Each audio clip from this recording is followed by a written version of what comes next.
बात का बतंगड़ तो ऐसे ही बनता है। रुचि, चुप हो जा। क्यों दीदी से झगड़ा कर रही है? यह तुझसे बड़ी है। इसकी तो शर्म कर ले। माँ, आप हमेशा मुझे ही क्यों डांटती रहती हो? दीदी से आप कुछ नहीं कहती। अरे, मैं दोनों को बराबर से बोलती हूँ। कुछ तो बड़ों का लिहाज किया कर। समझ में नहीं आ रहा तुझे?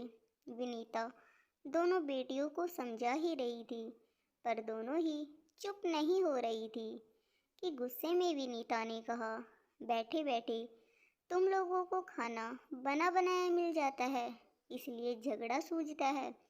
अगर काम सारा खुद करो तो पता लगे। तभी उसकी सासू माँ वहाँ से गुजर रही थी। उनके कानों में यह शब्द पड़ गए। बस फिर क्या था? उन्होंने रोते हुए अपनी बेटी तनीषा को फ़ोन लगा दिया। देखो बेटा, आज मुझे यह दिन देखना पड़ रहा है। तुम्हारी भाभी मुझे सुना सुना कर ऐसा बोल रही थी।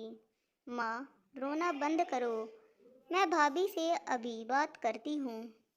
उनको ऐसा नहीं बोलना चाहिए था। देविका जी को समझाते हुए तनीषा ने कहा, भाभी, आपकी हिम्मत कैसे हुई माँ से इस तरह बात करने की?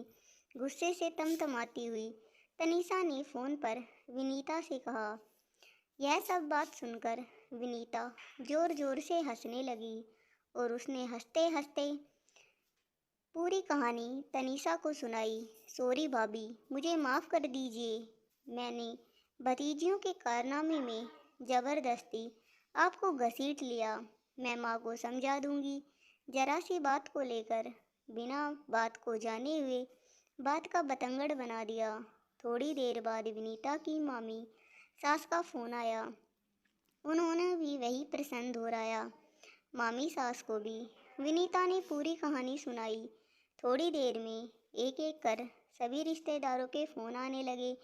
विनीता को समझ नहीं आ रहा था कि जंगल में फैली हुई आग के समान खबर कैसे सारे रिश्तेदारों तक पहुंच गई।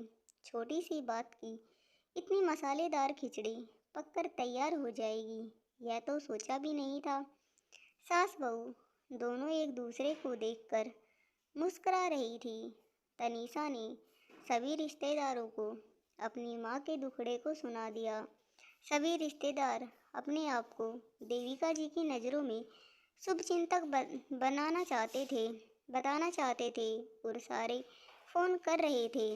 सुबह से शाम तक इसी टॉपिक को लेकर किसी न किसी रिश्तेदार का फ़ोन आ जाता और दोनों हंसने लगती। आज छोटी सी बात पर सलाह देने वालों की कमी नहीं थी। यही तो है हमारे रिश्तों की खूबसूरत खिचड़ी।